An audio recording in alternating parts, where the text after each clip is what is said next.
following is a production of DallasCowboys.com and the Dallas Cowboys Football Club. How about them Cowboys?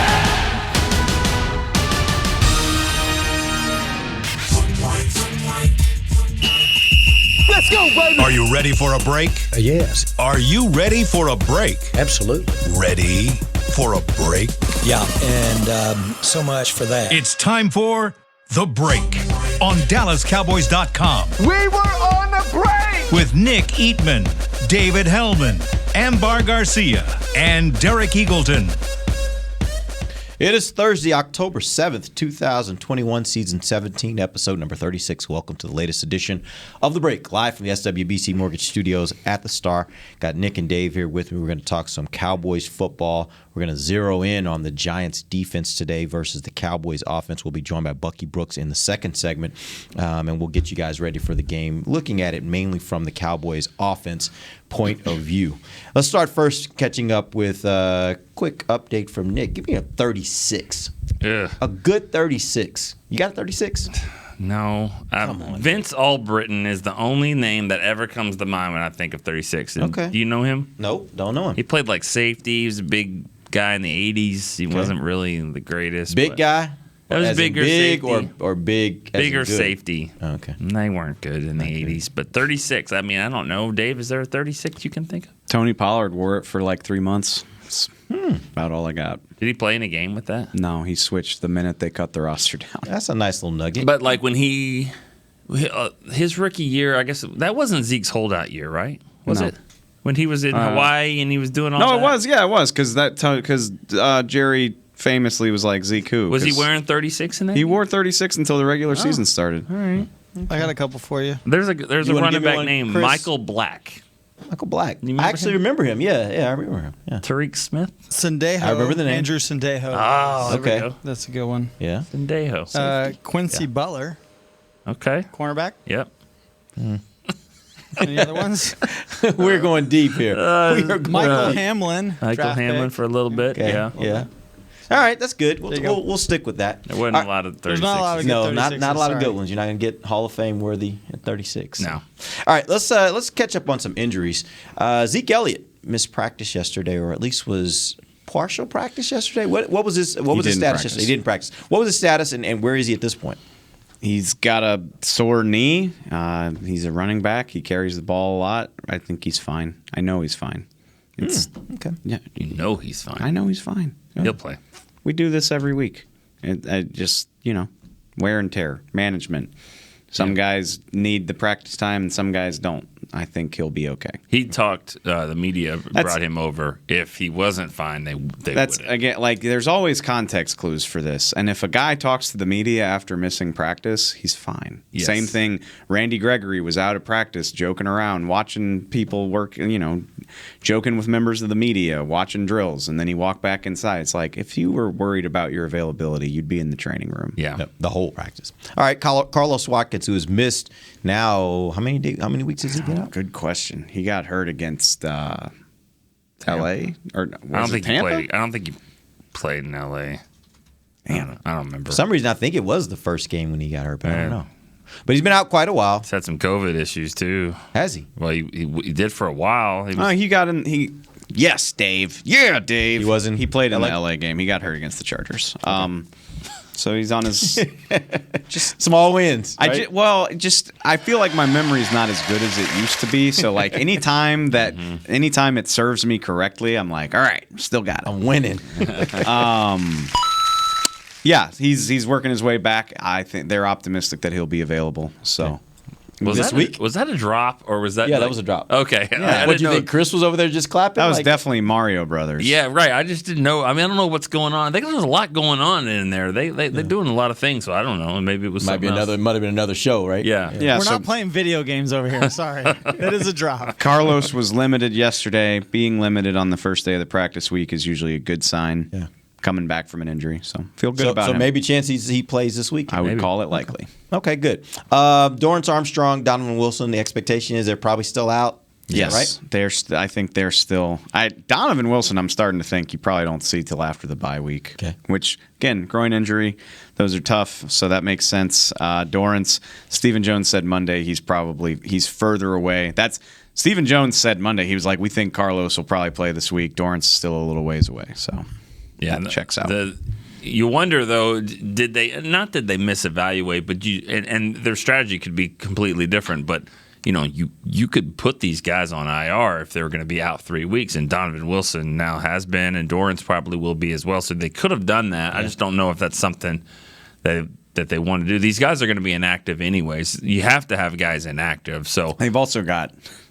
Still can't believe we're saying this. They got bodies at safety. Like they have a large number of guys who can step in. Right. So that maybe they just don't feel the need. Yeah.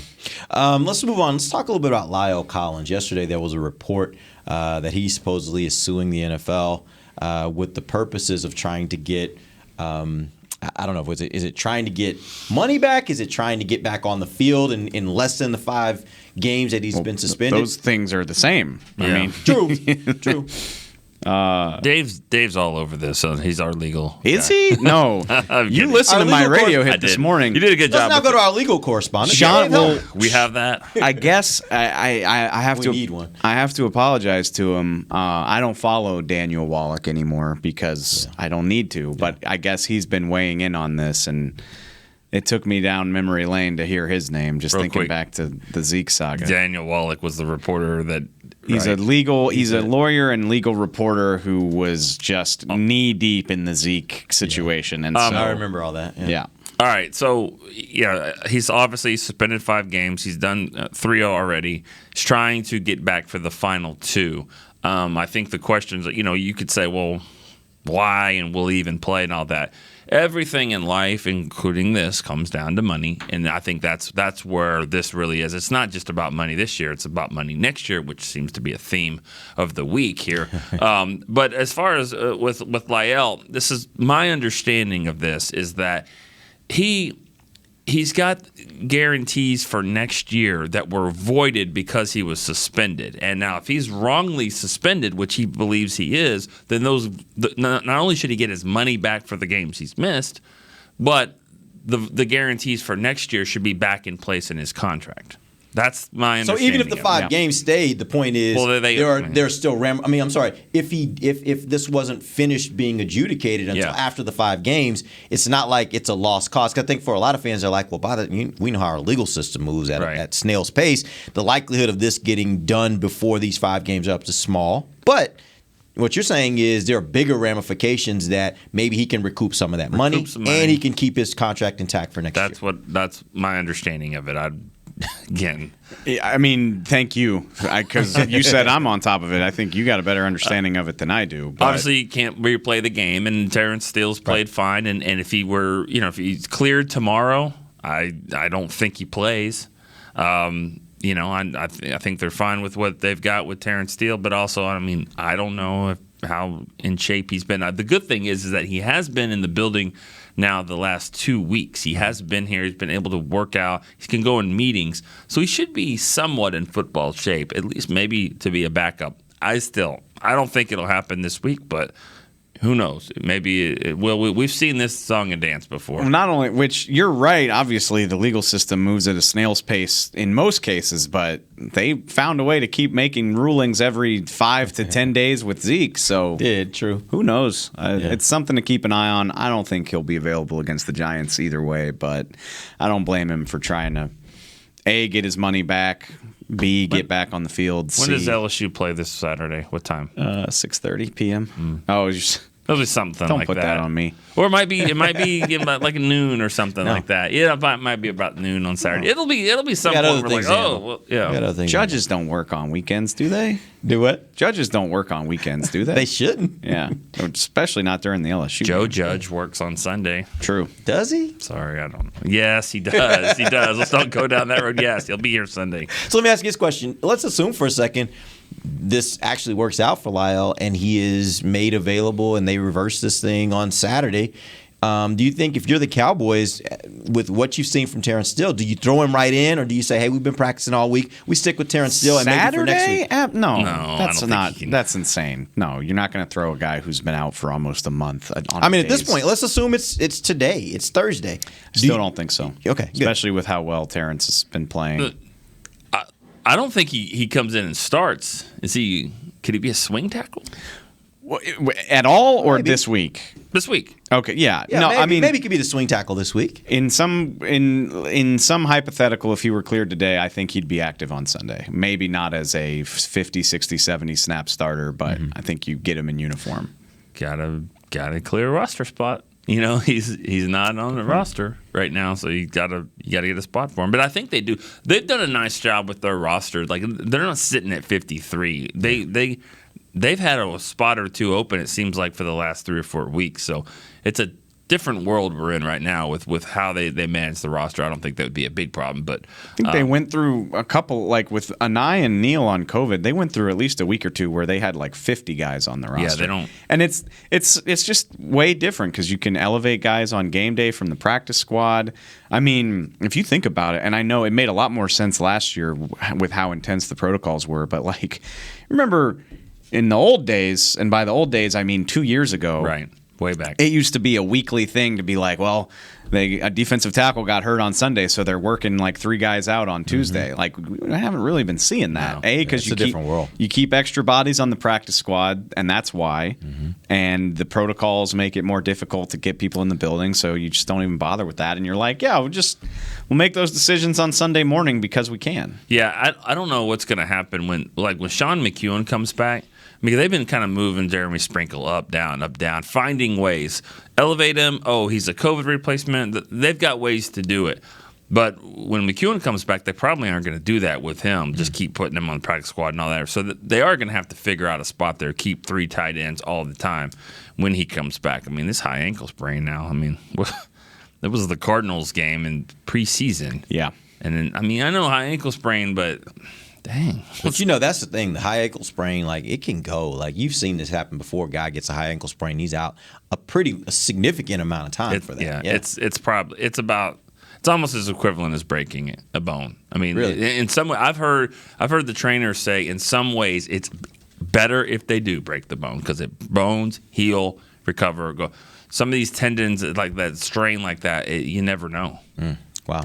The one I think about all the time is Randy did a high ankle in the season opener of his first year, and he wasn't really back until after Halloween, Week 10, really. yeah. So, Yeah, that's a long time. All right, speaking of managing the roster, Cowboys obviously cut Jalen Smith back on Tuesday. Today we hear news that he has signed with the Green Bay Packers. You guys at all surprised that it happened so quickly that another team picked him up? Or is this kind of what you expected when he got cut, that he'd get picked up pretty quick? I mean, I would expect him, to get picked up. He's in football shape. He's ready to go. And teams need help. I don't really know their situation. They lose guys, or I know they're banged up, but I'm not. They're gonna 3-4 defense. I believe so. Yeah, they are. I mean, that's kind of what you said yesterday. You thought he should be a good inside. Just play on rundowns as an inside backer. I remembered you saying that, and I was talking to somebody else yesterday, and I was like, at first I agreed with your thought, and then I was like, that means he's going to have to get off of guards. And that's the one thing I don't think he does very well is get off blocks. Is he a better 4-3? What does he do well? And that's. I don't want to be mean. I don't want to be mean either, but they took an $8 million loss because they didn't want him on the team anymore. Yeah. I'm not trying to be mean, but I'm fascinated to see how this goes. Yeah. Because I'd look at the tape of Jalen and be like, all right, we got to have a very specific plan of what we're going to do with this guy. Yeah. And they may. And what they may, and I don't know what would be. No, I do know the answer. I mean, if Green Bay gets him playing great, it's going to be an amazing story and also embarrassing for the Cowboys. Like, if they get him playing like a stud, that'll be rough times here. Or on the flip side of that, like, it's easy for me to imagine them quietly letting him go in 3 or 4 weeks because they're like, oof. You know what this is? I go with me on this one, okay? I could be wrong. But to breaking down. Like, everyone's like, why now, and all this. I'm going to try to put this in our terms, and like on our level for money and all that. You buy one of those subscriptions on like new streaming device, $9.99 a month or whatever. Like, I want to watch this. It's like Paramount Plus or whatever it is, and you get it and you watch it, and you're like, this kind of sucks, and you're like, I already paid for it for the month, but like this sucks. Like, you know what? I'm gonna just go ahead and cancel this, because if I don't cancel this now, then it's gonna hit me in the next month, and next month, and it could go up and all that. So yeah, I already paid for it, but I'm just canceling because I don't like it, and don't pay me any more billing for it because I could forget and all that. That's what I kind of think in our term. What do you think? My analogies sometimes I like that. I think maybe flat. Todd was just upstairs like, man, we might forget to cut him next year. We might forget to cut him next year. You know what I'm saying? You paid for it, but let's just get it off the books. I get you. And all I that. get you. That makes sense. That's actually a pretty decent analogy. Pretty decent analogy. I'm 50-50 on those sometimes. That was pretty good. Okay. That one I can ride with. Okay, right. We're going to take our first break. When we come back, we'll be joined by Bucky Brooks of NFL Network. We will talk about the Giants' defense versus the Cowboys' offense, and we'll do that when we come right back. This is DallasCowboys.com radio. Before there was a draft, you could size up a cowboy by 3 simple factors: the crease in his hat, the bend of his brim, and his unbending attitude. A man Stetson didn't just protect him from what life threw at him, it projected a rugged, unstoppable spirit. Stetson hats are still American-made with pride right here in Texas. They're still the unofficial crown of all self-respecting cowboys, and Stetson is proud to be on the field with America's team. Find a retailer nearest you at stetson.com/cowboys. The Cowboys way, where 16 Hall of Famers and 5 championships shows us what success looks like. Where turkey is always the second best part of Thanksgiving Day. Where we are all defined by one single thing, the star. Where we as fans know it's our job to keep the tradition going. Bank of America is proud to be the official bank of the Dallas Cowboys and to support the quest of living life the Cowboys way. Copyright 2020, Bank of America Corporation. Want to use what the pros use? How about the official men's skincare brand of the Dallas Cowboys, Jack Black? Right now, you can get the Jack Black Starter, a curated collection of Cowboys locker room favorites for just $10 with free shipping. The starter includes 4 Jack Black skincare favorites, plus a full-sized intense therapy lip balm. Go to getjackblack.com/cowboys and use the code word TEAMJB. That's getjackblack.com/cowboys. The Jack Black Starter, $10, free shipping. Honey, big news. Gary, are you okay? Oh, I'm not Gary anymore. I'm Jackie Flash. What? See, I want the latest smartphone, but the best deals are only for new customers. So, to get a new customer deal, I changed my name to Jackie Flash. Okay, but the best smartphone deals at AT&T are for everyone, new and existing customers. That's huge. Then guess who's getting a deal? Is it Jackie Flash? Jackie Flash. It's not complicated. At AT&T, our best smartphone deals are for everyone. Restrictions apply. Visit att.com for details. Back to the break.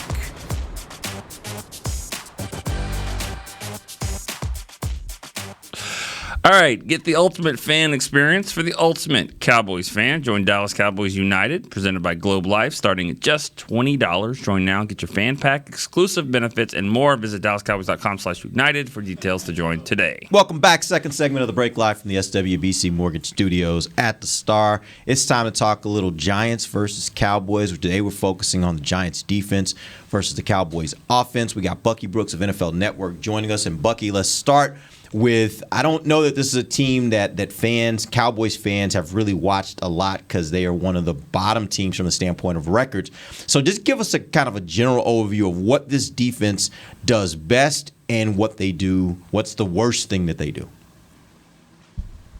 Patrick Graham does a really good job of mixing things up. It's a very complex defense, really hard to learn. And so what they've done is they've got a collection of really smart, tough, high motor football players that play well together. This is a team defense, not one that is loaded with stars, but when they're all connected and playing well, they are very challenging to deal with. Leonard Williams kind of starts them at the line of scrimmage.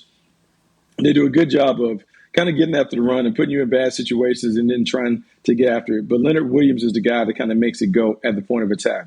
They lost a guy who was the main tackler. That was Blake Martinez. He tore his ACL. So right now they're kind of struggling, trying to figure out how to make it work. I would say the areas where they're vulnerable and where they can be attacked I think their secondary has nice athletes. I don't know if those guys are great cover players. James Bradbury is not playing to the same level that he played at last year, but he's a really good player. Adoree Jackson has always been up and down throughout his career.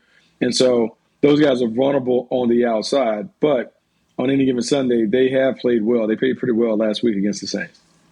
Bucky, obviously the news here is Jalen Smith signing with the Packers.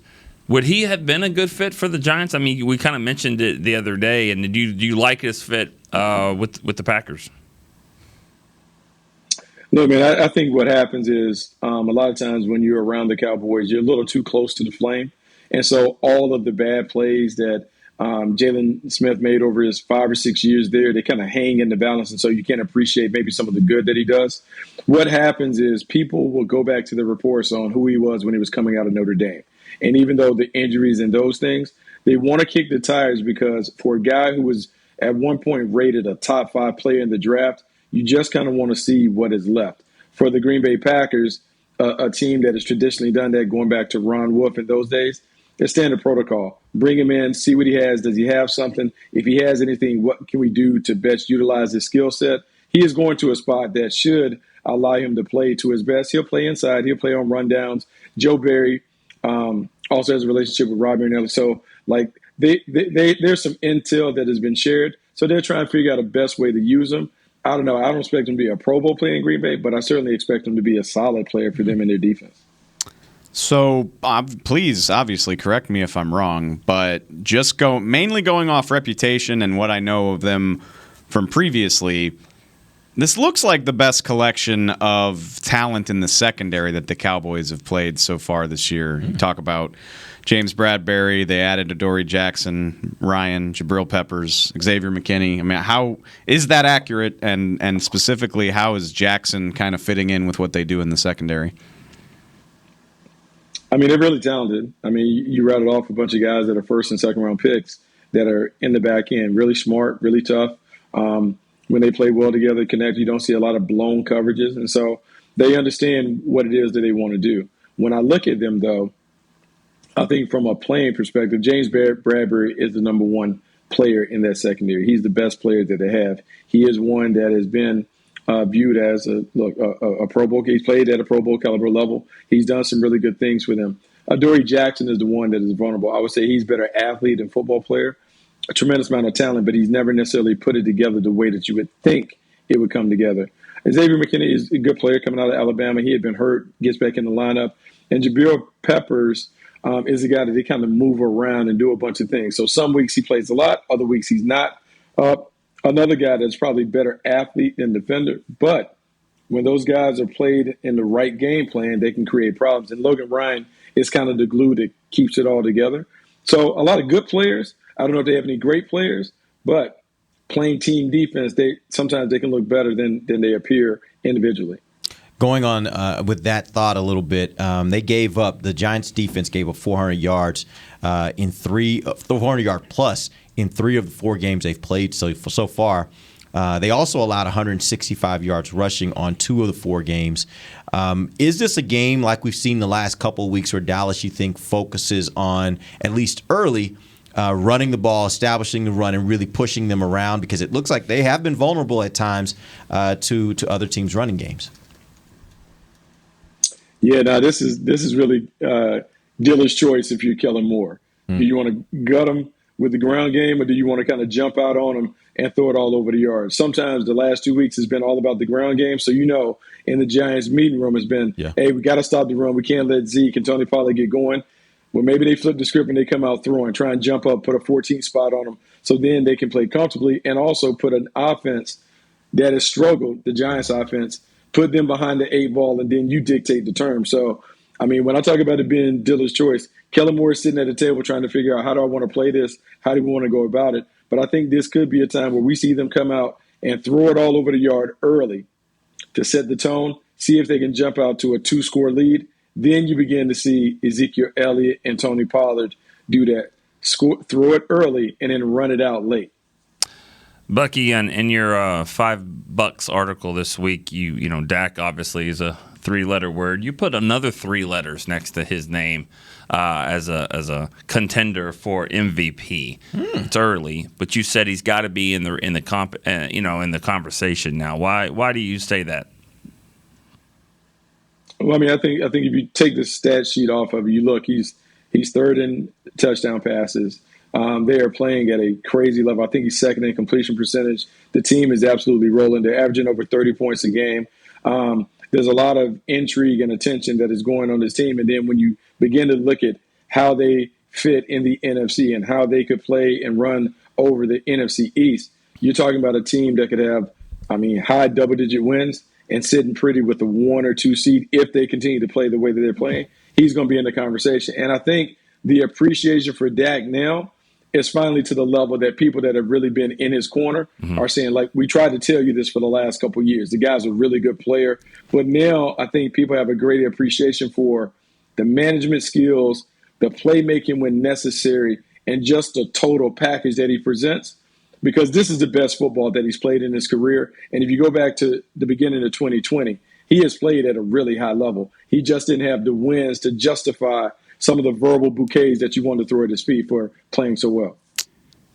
I'm going to clip that out and post it on social media, Bucky. Yeah, like just that, the whole thing, really. It's just music to my ears. That's good stuff. Buck, obviously, those of us draft nerds, we know Azeez Ojulari, great player coming out of Georgia. What I was originally going to ask you before I looked at what they were doing is, like, it doesn't seem like the Giants really have an edge that worries you, but I do see that he's leading the team in sacks with 3 already. Very impressive, but what do those sacks look like? I mean, is he cleaning up what other people are doing, or is he already a badass? No, I think he's the same player that he was at Georgia. Like, he's a high motor, very athletic and explosive athlete coming off the edge. They've done some things that allow him to get free off the edge. Some of those are easy gimmies. Some of those he's just outworking and blowing past people. He was a problem. He was a problem at Georgia. And if you get him in his wheelhouse where he can just kind of rear back and come off the edge like it's a track meet, it's going to be a problem. I think the one thing that you have to do when you're the Cowboys, you just got to be mindful of where he is. And then Tyron Smith, very early, he has to put his paws in his chest and kind of slow him down. I think that's the equalizer. You got to hit him with a couple body blows to slow him down. But if you let him run around, he's very similar to me to Brian Burns from the Carolina Panthers. Brian Burns had walked into a few sacks early. Brian Burns is an athlete that, man, if you're not on it, he'll jump the snap and he'll beat you around the corner. And so playing the Panthers a week earlier should set the table so they understand exactly what they're dealing with out the edge, because I think they're very similar players in terms of using their speed and quickness to get sacks. You talked about Blake Martinez a little earlier and the fact that he was out. What does he provide? What is his game like? Is he a guy that they use in pass coverage? Do they use him to blitz some? And who is going to take over that role? And how much of a delta is it between Blake Martinez and that next guy that's up? They've been doing it by committee, like in terms of backing him up. Guys have been kind of rolling in and out. The thing about Blake Martinez that's so good, he's a high IQ tackling machine. Sets the lineup. He's a traffic cop, communicates the signals, gets everybody on the right page. But then from tackle to tackle, anything and everything he's eating up. And so the way the Giants have, when you really look at their front, they're not really playing with defensive ends. They're almost playing with 3 defensive tackles, and you could say almost 3 nose tackles, right? They're really big up front. Leonard Williams is the lightest one at 291 pounds. So they're big. They command double teams. They allow their guys to run and chase and scrape and do all those other things. And so it's a situation where they can do it. Where they get hurt is I don't think they have enough star power at the second level. Championship defenses, you need to have at least 1, maybe 2 second-level defenders that can make plays, and that's where they're missing. They're missing playmaking at the second level. Got it. All right, so real quick, before we let you go, we need to know a prediction. What do you think is going to happen Sunday at 3:25?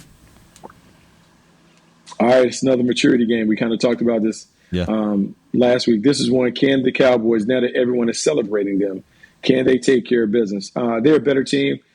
These games are always kind of tight, but this is one I expect the Cowboys to knock them out the box. If they are what they want to be, meaning a real contender, they need to be able to take care of business and sew this one up, because the Giants don't have a lot of weapons to threaten them. So this is one they need to go in and take care of business right from the gate. If they're mature enough, we'll see them jump on them early, and this should be one where it's kind of easy watching on Sunday. All right. We appreciate you giving us your insight. Bucky, we'll have you back next week. Get ready for the game against the New England Patriots. So we're going to take our final break. We'll come back. We got some questions for these guys. We're going to talk a little bit more about this Dallas offense and the matchup with the New York Giant defense. We'll be right back. This is DallasCowboys.com radio. Hi, I'm Clint Tillison with United Ag and Turf. Before you can park yourself in front of the game, park yourself in a John Deere and power through your chores. Our Land Run package is a 1025R, 25 horsepower tractor with a loader, rotary cutter, and a box blade for $229 a month. And the price you see is the price you'll pay, no surprises. So don't miss another kickoff. Visit UnitedAgAndTurf.com. Offer ends February 1st, 2021. Restrictions apply. See dealer for details. Now let's get to work. Honey, big news. Gary, are you okay? Oh, I'm not Gary anymore. I'm Jackie Flash. What? See, I want the latest smartphone, but the best deals are only for new customers. So, to get a new customer deal, I changed my name to Jackie Flash. Okay, but the best smartphone deals at AT&T are for everyone, new and existing customers. That's huge. Then guess who's getting a deal? Is it Jackie Flash? Jackie Flash. It's not complicated. At AT&T, our best smartphone deals are for everyone. Restrictions apply. Visit att.com for details. New Dr. Pepper Zero Sugar. You deserve it. I do deserve that. You deserve decadent flavor without sugar. And a day at the beach without sand getting everywhere. And a relaxing bath that your children don't interrupt. I deserve all that? It's really just a visual metaphor for Dr. Pepper Zero Sugar. Everything you want, nothing you don't. A visual metaphor on the radio. I do deserve that. Dr. Pepper Zero Sugar. The zero you deserve is finally here. Before there was a draft, you could size up a cowboy by 3 simple factors: the crease in his hat, the bend of his brim, and his unbending attitude. A man Stetson didn't just protect him from what life threw at him, it projected a rugged, unstoppable spirit. Stetson hats are still American-made with pride right here in Texas. They're still the unofficial crown of all self-respecting cowboys, and Stetson is proud to be on the field with America's team.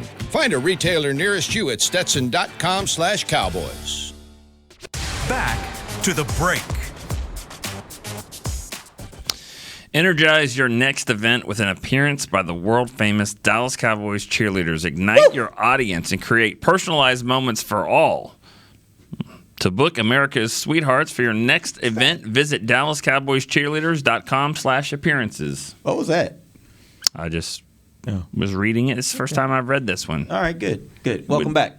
Yeah, that'd be an awesome event right there. Yeah. Having like a party, and all of a sudden the cheerleaders come by. Your son's next birthday party? What do you think? That Maybe. might be kind of cool. Maybe. Yeah? We'll see. I don't know about that. Yeah. A little much? Maybe. All right. Welcome back to the final segment of the break, live from the SWBC Mortgage Studios at the Star. We got a little bit of time here left, so let's talk a little bit about this Dallas offense. I'm going to ask you guys this question, and this is kind of it's more of a there is no wrong answer here. I just want to get your opinions. Let's assume for a second that you were defensive coordinator for an upcoming opponent. Let's say defensive coordinator for for New York. Which would you prefer? Would you prefer Dak throws for 50-plus times against you, but you limit the rushing attack? Or you drop more into coverage or blitz to limit Dak with the possibility of getting gashed in the run? Which way would you go if you were a defensive coordinator facing the Cowboys? I mean, I know I'm Mr. Analytics and pass. That's the way to win. But if you're telling me that those are my two options, I think more passing attempts gives you more opportunity to make plays on the ball, more chances for CeeDee Lamb dropping a ball over the middle and having it turn into a pick, Dak making a bad read. Not that I think that he would, but it's more, the more throws, the more the ball's in the air, the more variance there is, I guess. Whereas, I mean, if you can't stop the run, good luck at any level of football, really. Yeah.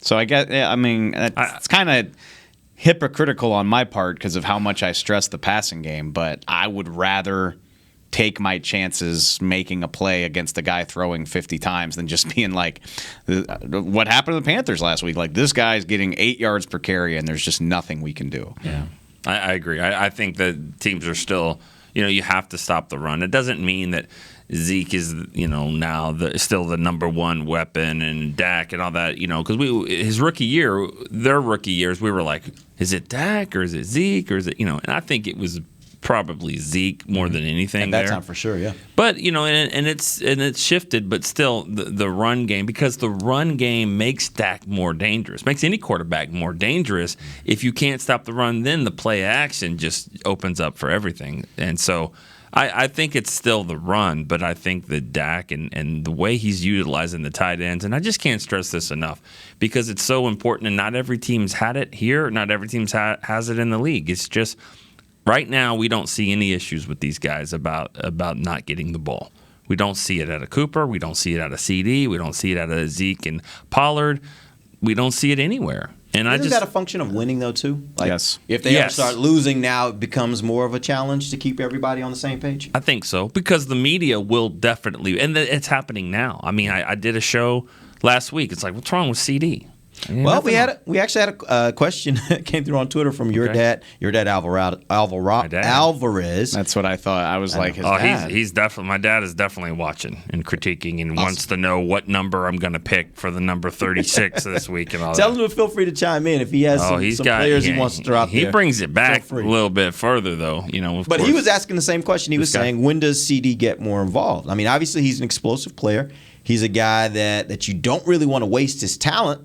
But as you said, like right now, the way the offense is, it's kind of multiple, and they can do a lot of different things. Are you guys at all wondering, like, is there a point when they're really going to have to try to get him more involved, or you just keep doing what you're doing? Why is his talent being wasted? Defenses have to account for it. Yeah. They focus on taking that away. They know what he can do. It's on tape. When they stop letting Dalton Schultz have walk-in touchdowns, when they're finally going to say, you know what, we got to watch these guys because these guys are going to catch it. When that starts to be a problem, it happened way back, like 2006, 7, 8, when T.O. played. It seemed like it was first half was one of them, and the other half was Witten. Mm-hmm. It would be like Witten, and they're like, okay, we got to stop this guy, and then T.O. goes for 60 yards, or vice versa. When you have weapons like that, and they have Cooper, they have the running game, they have all that. But right now, they are aggressively taking what they give them, and what they're giving them is the tight ends. When that stops, and then it just has to be these man-to-man, then CeeDee's going to win a lot more. Which also, miss me, what's CeeDee do? Okay, he dropped the ball over the middle that led to a pick against Tampa. It's really the only true miscue I can think of from him. He did not factor largely against Carolina. Right. Before that, 3 for 66, 8 for 81, 7 for 104, and a touchdown. What are we talking about? He had 8 for 81. Honestly, he led the team against LA. Yeah. 8 for 81. Can't think of a catch. Honestly, all we're talking about is last week. Which is good. That's good. In a game where Dak didn't throw a touchdown. Like, he fueled the passing game more than anybody in that game. Yeah. You can't. The Panthers game, they ran for 245 yards. That's it. If you're upset about CeeDee's role to this point, you're just a fantasy owner, and I don't care about your opinion. I don't care. And we talked him up and all through training camp, and I don't feel bad about that. Like, through a month, he's been pretty damn good. He's not taken over the league. My eyes popped out of my head today when I saw that Deebo Samuel has 500 yards already through 4 weeks of the season. But he's gotten me a few times. The Niners don't have as many weapons as the Cowboys do. Yep. I don't care. If you're mad about it, I just assume you're a fantasy owner, and I'm sorry. But I think I've said for years at this point, you shouldn't be leaning on the Cowboys in fantasy football at all if you're smart. They're too diverse. Well, it just depends on who you're like.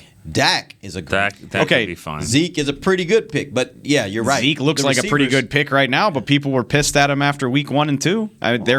His numbers are pretty good most of those weeks. I mean, he had pretty good numbers most of those weeks. First game, week 1, he was But ever since then, like even Yahoo probably took him off the can't cut list after the first week. No, it was like they still do that. You can't cut these guys. There's not much in the way of sure things with this offense, and that's a good thing. Yeah. It's a great thing. Aggressively take what they give you. Is it a good thing, Dave? It's amazing.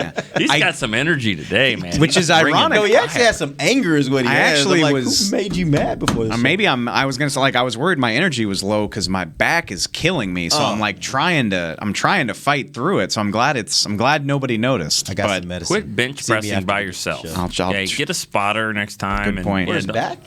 I don't know. Whatever. You're not wrong. Benching. But just run the show, Derek. Okay. All right. I got one more question for you guys before we end up. Gio Molina, he asked, the Giants are another team with big and good defensive tackles. Is this another game where Pollard shines on the edges? Ooh, I love that question because probably if you're just looking down their roster at like who are the badasses? Leonard Williams for sure, Dexter Lawrence for sure. Those are guys they're probably more likely to be inside the tackle box. The thing that gives me pause is especially now that Martinez is hurt, I'm not afraid of any of their linebackers. So if the line can handle the front, I think you test them on the outside. Well, not only that, but I think I like them in the second level as well. Like if the line can block up the front, I like Zeke or Pollard against these linebackers. So, but I love what you're saying. And again, Azeez Ojulari he's a tweener. He's a speed guy. I think, you can bully him on the outside in the run game. I think you do have to worry about him in the pass game. Same thing really with Lorenzo Carter. Same type of deal. Kind of not, tweener guy. I think take that to the coaches. Sorry, what was his name? Gio Molina. Gio, we'll take that to the coaches. Good suggestion. All right. Appreciate you guys joining us. We will be back tomorrow. We're going to give you guys a good roundup of everything that we need to talk about regarding Cowboys versus the Giants, which will be happening Sunday at 3:25 at AT&T Stadium. Till then, for Nick Eatman and Dave Hellman, I'm Derek Eagleton. This has been The Break, live on DallasCowboys.com radio. This has been a production of DallasCowboys.com and the Dallas Cowboys Football Club. How about this, Cowboys?